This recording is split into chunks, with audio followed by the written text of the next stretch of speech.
Friendship day উপলক্ষে আমার একটি লেখা ছোট্ট গল্প আপনাদের সাথে শেয়ার করছি। পূজা ও কৌশিকী দুই বেস্ট ফ্রেন্ড। স্কুলেও তারা বেস্ট ছিল। যেমন লেখাপড়ায় ভালো ছিল, তেমন ড্রয়িংয়েও ভালো ছিল। যেখানেই ড্রয়িং কম্পিটিশনে নাম দিত, ফার্স্ট সেকেন্ড হয়ে আসতো এবং স্কুলের মুখ উজ্জ্বল করত।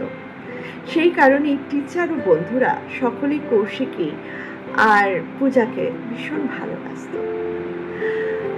একদিন স্কুল ছুটি হবার পর পূজা আর কৌশিকী হাঁটা পথে বাড়ি ফিরছিল।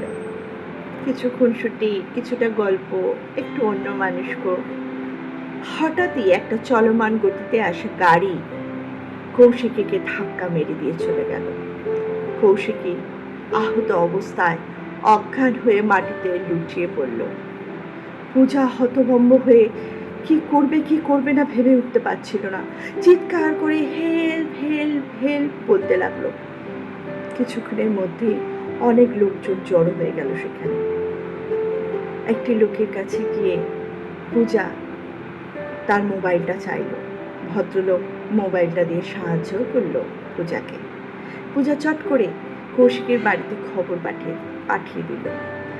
সঙ্গে সঙ্গে তারা ছুটে এলো, কারণ হাঁটা পথ তো, বেশিক্ষণ সময় লাগলো না বাড়ির লোকেরা বা আসতে যেখানে অ্যাক্সিডেন্ট হয়েছে সেখানে। সঙ্গে সঙ্গে হসপিটালে ভর্তি করা হলো কৌশিকীকে। কিছুক্ষণ পরে জ্ঞান ফিরল কৌশিকী।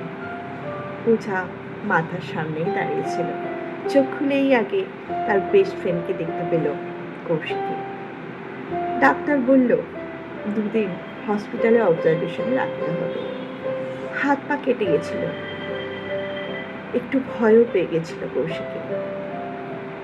পূজা রোজই কৌশিকীকে দেখতে যেত হসপিটালে। ও, একটা কথা তো বলতেই ভুলে গেছি। এর মধ্যে একটা কাণ্ড হয়ে গেছিল। স্কুলে পূজাকে না জানিয়ে নাম ঘোষণা করে দেয়া হলো ন্যাশনাল কম্পিটিশন, ড্রয়িং কম্পিটিশনে, যেটা হবে বেনারসে।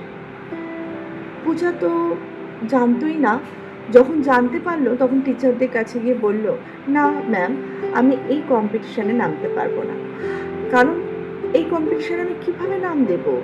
আমার বন্ধু তো যাবে না, আমার বেস্ট ফ্রেন্ড যাবে না, সেখানে আমি নাম দেব না। অনেক কষ্টে তাকে রাজি করানো হলো। সে রাজি হতেই চাইছিল না। বাড়ির লোকেদের খবর দিল, পূজার বাড়ির লোকেদের খবর দিল এবং বাড়ির লোকরাও তাকে রাজি করালো। এবারে এই কথাটা কৌশিকী জানত না। যেদিন কৌশিকী হসপিটাল থেকে ছাড়া পেল, অবশ্যই সেখানে পূজা উপস্থিত ছিল। একসাথে 2 বন্ধু কৌশিকীর বাড়ি ফিরল। কৌশিকের বাড়ি ফিরে কত গল্প, কত কি আড্ডা মারল, কিন্তু পূজা এই কথাটা বলল না। যাই হোক, কৌশিকী জানতে পারল কোনোভাবে। তখন তার মনে খুব কষ্ট হলো। পূজা আমার কাছে এই কথাটা লুকিয়ে গেল নিজের সেরা হবার জন্য, নিজের আরো নাম হবার জন্য। কৌশিকীও বলল যে আমিও নাম দেব এবং প্রিন্সিপালের কাছে যাব।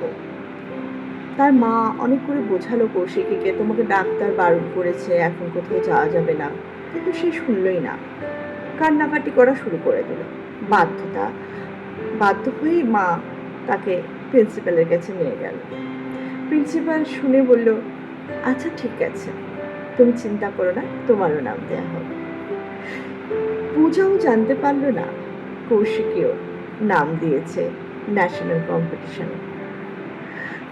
এরপরে যেদিন ড্রয়িং কম্পিটিশন হচ্ছে বেনারসে, সেই দিনে পৌঁছে গেল পূজা। হল ঘরে ঢুকতে যাবে, হঠাৎ এক কোণের দিকে চোখ গেল পূজা। দেখলো সেখানে কৌশিকী বসে আছে। ছুটতে গেল পূজা, কিরে তুই এখানে? কই, তুই আমাকে বলিসনি তো যে তুইও আসছিস এই ড্রয়িং কম্পিটিশনে? তখন কৌশিকী বলল গম্ভীর গলায়, তুই কি আমাকে বলেছিলি তুই এখানে আসছিস? পূজা তখন চুপ হয়ে গেল, কথা বাড়ালো না। ড্রয়িং কম্পিটিশনে রীতিমতো নাম দিয়ে ফার্স্ট পূজা আর সেকেন্ড কৌশিকী হলো। আনন্দ করে অ্যাওয়ার্ড নিল। এইবারে যখন দুজনে স্টেজ থেকে নেমে আসছিল, তখন পূজা কৌশিকীকে আলাদাভাবে একটা জায়গায় নিয়ে গেল আর বলল, আমি তোকে বলিনি তুই কষ্ট পাবি বলে। আমি এই কম্পিটিশনে আসতে চাইনি। টিচার্সরা, বাড়ির লোকেরা, প্রিন্সিপাল সবাই আমাকে জোর করছিল এই কম্পিটিশনে নাম দেবার জন্য। কারণ তাদের নাম তো উজ্জ্বল হবে, স্কুলের নাম উজ্জ্বল হবে, আমার নাম উজ্জ্বল হবে, এই কারণের জন্য। বিশ্বাস কর বন্ধু, আমি আসতে চাইনি। এই কথা শুনে কৌশিকীর মন ভরে গেল। ও ভাবলো, ইস, আমি পূজাকে খুব ভুল ভেবেছিলাম।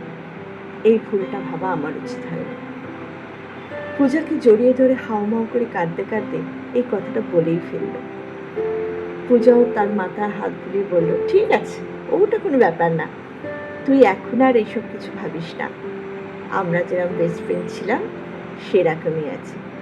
চল আবারও স্কুলে গিয়ে আমাদের এই ট্রফিগুলো ওখানে রেখে খুব মজা করব। এই বলে দুজনে দুজনকে জড়িয়ে ধরে আনন্দ করতে করতে বাড়ি ফিরে এলো। এইটুখানি আমার গল্প। কেমন লাগলো অবশ্যই জানাবে কমেন্টে।